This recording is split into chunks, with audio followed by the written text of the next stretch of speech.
Boche gold and diamonds. Buy now pay later. Muthuthala Karakkuth ക്വാറിയിൽ നിന്ന് കല്ല് തെറിച്ചു വീണ വീടിന്റെ മേൽക്കൂര തകർന്നു. വേളക്കാട്ടിൽ മൊയ്തീൻ കുട്ടിയുടെ വീടിന് മുന്നിലെ മേൽക്കൂരയാണ് തകർന്നത്. ഷീറ്റ് തുളച്ചു വന്ന കല്ല് വീണ് തറയും തകർന്നിട്ടുണ്ടെന്ന് വീട്ടുകാർ പറഞ്ഞു. രാവിലെ 10:30 കൂടിയാണ് സംഭവം. ഭാഗ്യം കൊണ്ട് മാത്രമാണ് വീട്ടുകാർ രക്ഷപ്പെട്ടത്. ഇതോടെ ഭീതിയിലാണ് പ്രദേശവാസികൾ. ഞാനിങ്ങനെ പോകാൻ വേണ്ടി റെഡിയായതായിരുന്നു. പുറത്ത് ഹോസ്പിറ്റൽ കേസിന് വേണ്ടി പോകാൻ. അപ്പോഴാണ് സൗണ്ട് കേട്ടത്. സൗണ്ട് കേട്ടോക്കുമ്പോൾ എന്താണെന്ന് അറിയില്ലായിരുന്നു. അപ്പോൾ ഞാൻ ജ്യേഷ്ഠ മോൻ്റെ വീട് പണി നടക്കാം ഇന്നെന്ന് ചോദിച്ചു. അപ്പോൾ നോക്കുമ്പോൾ ഒരു കല്ല് വീണ് നടക്കാൻ. ആ കല്ലിൻ്റെ മുകളിൽ നിന്ന് പുക വന്നിരുന്നു. അപ്പോൾ ഈ സീറ്റ് പൊട്ടിയിട്ടാണ് വീണിക്കുന്നത്. അപ്പോൾ ഞാൻ ഈ കോറിയുടെ ഓണറെ വിളിച്ചിരുന്നു. അയാൾ സുബേർ എന്തോ ഒരു പേര് ഒരാൾ വന്ന് അയാൾ പറഞ്ഞ് അതിങ്ങനെ ഇത്ര ദൂരത്ത് പൊട്ടിച്ചാണ്, എന്തോ ബൈ ചാൻസിന് മിസ്റ്റേക്കിൽ വന്ന് വീടാണ്, അങ്ങനെ സംഭവിച്ചു പോയി പറഞ്ഞു. അതുപോലെ മെമ്പർ വന്നിരുന്നു, വാർഡ് മെമ്പർ ഉണ്ടായിരുന്നു, ഞങ്ങൾ പ്രസിഡന്റ് ഉണ്ടായിരുന്നു, ഞാൻ നേതാക്കന്മാർ ലീഗിന് കുറച്ച് നേതാക്കന്മാരുണ്ടായിരുന്നു, എല്ലാവരും വന്നിരുന്നു. ഇവിടെ എല്ലാവരും സംസാരിച്ച് ഒരു പറഞ്ഞ് ഇസ്മായിൽ വളര് വരുന്നുണ്ട്, ഇവിടുത്തെ സ്ഥാനാർത്ഥി സാജി സാർ വരുന്നുണ്ട് എന്നൊക്കെ പറഞ്ഞിട്ടുണ്ട്. അവർ വെയിറ്റ് ചെയ്യാം, 1:30 വരും എന്ന് പറഞ്ഞിരുന്നു. ഈ കോറിനോണ്ട് നല്ല ബുദ്ധിമുട്ട് തന്നെയാണ്. കാരണം എന്താ വെച്ചാൽ ഇടയ്ക്ക് വൈബ്രേഷൻ ഉണ്ട്. എൻ്റെ വീട്ടിലെ പാത്രങ്ങളും എൻ്റെ വീടിൻ്റെ ബാക്ക് കണ്ട സാറ് കണ്ടതല്ലേ, അതൊക്കെ ഇടിഞ്ഞിട്ട് ഓരോ പൊളിഞ്ഞു വരികയാണ്. ഇതാ ഈ നിലം വിണ്ടിക്കണ്, ഇവിടെ വിണ്ടിക്കണ്. ഇതൊന്നും ഞാൻ ഇവിടെ ഇല്ലാത്ത ആളാണ്, ഞാൻ സ്ഥലത്തില്ലാത്ത ആളാണ്, ഞാനൊരു പ്രവാസിയാണ്. ഞാൻ ഇപ്പോൾ വന്നു നോക്കുമ്പോഴാണ് ഇത് കാണുന്നത്. ഇപ്പം ഞാൻ തേപ്പിച്ചാണ്, ഞാൻ തേച്ച കാണിച്ചു തന്നെയല്ലേ അവിടെ പൊട്ടിയിട്ട്. പരാതി പറഞ്ഞിട്ടുണ്ട്. ഇനിയിപ്പോൾ പഞ്ചായത്തിൽ പരാതി കൊടുക്കുന്നുണ്ട്, പോലീസ് സ്റ്റേഷനിൽ പോയിട്ട് പരാതി കൊടുക്കുന്നുണ്ട്. അതിൻ്റെ പഞ്ചായത്ത് പ്രസിഡന്റ് വന്നിട്ട് സംസാരിച്ചു. കോറിൻ്റെ ഓർമ്മസായിട്ട് അത് നിർത്തി വെക്കാൻ പറഞ്ഞു. ഇപ്പോൾ താൽക്കാലികമായിട്ട് നിർത്തി വെച്ചിട്ടുണ്ട് പറഞ്ഞു. ഇനി ഓൾറെഡി കലക്ടർക്കും റവന്യൂക്കും എവിടേക്ക് വെച്ചാൽ കൊടുക്കാമെന്ന് പറഞ്ഞിട്ട് ഞാൻ അക്ഷയയിൽ നോക്കുമ്പോൾ അക്ഷയയിൽ ആളില്ല. അവിടെ പോയിട്ട് അക്ഷയ ത്രൂ കൊടുക്കാൻ വേണ്ടിയിട്ടാണ് വെയിറ്റ് ചെയ്യുന്നത്. മാസങ്ങൾക്ക് മുൻപും സമാന രീതിയിൽ സമീപത്തെ വീട്ടിലേക്ക് കല്ല് തെറിച്ചു വീണതായി വീട്ടുകാർ പറഞ്ഞു. ക്വാറിയിലെ ഖനനത്തിന്റെ പ്രകമ്പനം മൂലം വീടുകളിൽ വിള്ളലുണ്ട്. പിന്നെ ഇതാ കണ്ട പൊട്ടിപ്പൊളിഞ്ഞിരിക്കുന്നത്. പിന്നെ അതേപോലെ തന്നെ അടുക്കളയിൽ പാത്രങ്ങളൊന്നും വെക്കാൻ കഴിയില്ല. അവിടെ റേക്കൊക്കെ പൊട്ടിയെടുക്കുന്നു, ഇങ്ങനെ വിള്ളല് വന്നിരിക്കുന്നു. പിന്നെ ഇപ്പൊ എന്താ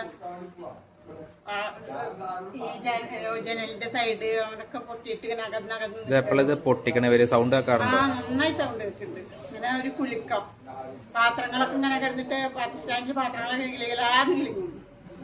രാത്രി രാവിലെ ഉണ്ടാവുന്നുണ്ടോ? രാത്രി അത്ര അധികം ഇല്ല, പകലാണ് നന്നായിട്ട്. ഒരു 7 മണിക്ക് തുടങ്ങിയ പിന്നെ ഒരു 5:30-6 മണി വരെ ഉണ്ടാവും, അല്ലെങ്കിൽ ചിലപ്പോൾ 8 മണി വരെ ഉണ്ടാവും.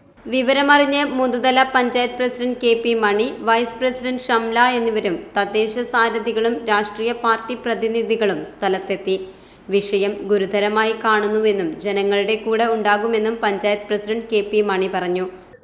നമ്മുടെ കാരക്കുത്ത് ഭാഗത്ത് പ്രവർത്തിക്കുന്ന കോൽക്കുന്ന് കോറി, ആ കോറിയിൽ നിന്ന് ഒരു കല്ല് വന്ന് വീണിട്ട് ഒരു വീടിൻ്റെ ഷീറ്റിൻ്റെ മുകളിൽ വീണ് തുളഞ്ഞ് ആ കല്ല് താഴത്ത് വീണ്ട ഫ്ലോറിന് പോലും കേടുപറ്റിയിരിക്കുന്നു.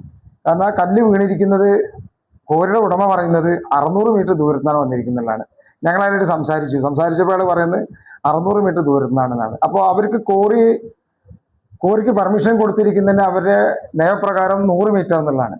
അപ്പോൾ ഇത്രയും ദൂരം ആ കല്ല് ഒന്ന് വീഴാന്ന് വിചാരിച്ചു കഴിഞ്ഞാൽ പിന്നെ അവിടെ ഉള്ള ആൾക്കാരെല്ലാം ഭയാശങ്കയിലാണ്. കാരണം ഇത് എന്താണ് ഇവിടെ സംഭവിക്കാൻ പോകുന്ന ഒരിക്കലും വരെ കണ്ടമാനം വീടുകൾക്ക് പരിക്ക് പറ്റിയിട്ടുണ്ട്. അതിന് പുറമെ തന്നെ ഈ കോറിക്ക് നിർത്തിവെക്കാൻ വേണ്ടിയിട്ട് അവിടെയുള്ള ജനങ്ങൾ പല കൂട്ടായ്മയിലൂടെയും സമരങ്ങൾ നടത്തി മുന്നോട്ട് പോയതാണ്. പക്ഷെ അതൊന്നും ഒരു ഫലപ്രദമായ ഇതിൽ കണ്ടില്ല. ആ കോറി അവർ അനുവാദം മേടിച്ച് കോറി പൊട്ടിക്കുമ്പോഴും അവർക്ക് പല നിയമങ്ങളും അവർ പാലിച്ചിട്ടാണ് ആ കോറി പൊട്ടിച്ചുകൊണ്ടിരിക്കുന്നത്. പക്ഷെ ഇന്ന് ആ നിയമങ്ങളെല്ലാം ലംഘിക്കപ്പെട്ടിട്ട് കോറി നിന്ന് കല്ല് വന്നിട്ട് അവിടെ, അതുപോലെ തന്നെ ആ വീടിൻ്റെ മുകളിൽ കണ്ടമാനം കല്ലുകൾ കിടക്കുന്നുണ്ട്, ചെറിയ കല്ലുകൾ കിടക്കുന്നുണ്ട്. അവരെല്ലാം വിചാരിച്ചത് കുട്ടികൾ കല്ലെടുത്ത് എറിഞ്ഞാണെന്നുള്ളതാണ്. പക്ഷെ ഇന്ന് സത്യാവസ്ഥ അറിഞ്ഞത് ഈ കല്ല് വീണപ്പോഴാണ് അതിൻ്റെ സത്യാവസ്ഥ മനസ്സിലായത്. എന്നിരുന്നാലും ഈ കോറി ഇങ്ങനെ പോയി കഴിഞ്ഞാൽ അവിടെ അതിൻ്റെ ചുറ്റുവട്ടത്തും നാനാഭാഗത്തുമായിട്ട് ഒത്തിരി ആൾക്കാർ താമസിക്കുന്നുണ്ട്. അവർക്കെല്ലാം ഭയങ്കര ഭീഷണിയാണിത്. അതുകൊണ്ട് ഈ കോറി അവിടുത്തെ ജനകീയ കൂട്ടായ്മ പറയുന്നത് നിർത്തിവെക്കണം എന്നാണ്. അപ്പോൾ അതിനെപ്പറ്റി ഞങ്ങളതിന് സംസാരിച്ചപ്പോൾ അയാളും അതിന് ഒരു തക്തമായ മറുപടി നമുക്ക് തന്നിട്ടില്ല. പക്ഷേ ഈ കൂട്ടായ്മയിലുള്ള തീരുമാനത്തനുസരിച്ചിട്ട് നമ്മൾ ഇവിടുന്ന് പഞ്ചായത്തിലെ ഭരണസമിതിയുടെ എല്ലാ തീരുമാനത്തോടു കൂട്ടി ഭരണസമിതി അവതരിപ്പിച്ചില്ല, എന്നാലും സെക്രട്ടറിക്കും വൈസ് പ്രസിഡന്റും സെക്രട്ടറിക്കും വൈസിനും ഞങ്ങൾ സംസാരിച്ചു. അപ്പോൾ അവർ പറയുന്നത് ജിയോളജിക്കും അതുപോലെ റവന്യൂക്കും കലക്ടർക്കും കത്ത് കൊടുക്കാനാണ് പറഞ്ഞത്. അതിൻ്റെ നടപടിയിലൂടെ ഞങ്ങൾ നീങ്ങിക്കൊണ്ടിരിക്കുകയാണ്. അതാണ് പിന്നെ ഇപ്പം അടുത്ത് നമുക്ക് ചെയ്യാനുള്ളത്. അത് അതിൻ്റെ ഫർദർ ഓർഡർ വരുന്നവരെ കോറി നിർത്തിവെക്കുന്നതാണ് പൊതുജനങ്ങളുടെ ആവശ്യം, അതുപോലെ തന്നെ പഞ്ചായത്തിൻ്റെ. ജനങ്ങളുടെ സ്വൈര്യ ജീവിതം തകർത്തുകൊണ്ടുള്ള ക്വാറി പ്രവർത്തനത്തിനെതിരെ നടപടിയെടുക്കാൻ അധികൃതർ തയ്യാറാവണമെന്നാണ് ആവശ്യം. Time kids pre school, Mannannur road, Vaniyamkulam. Dot view news. കാഴ്ചകളാണ് ലോകം, കണ്ടു തുടങ്ങുക.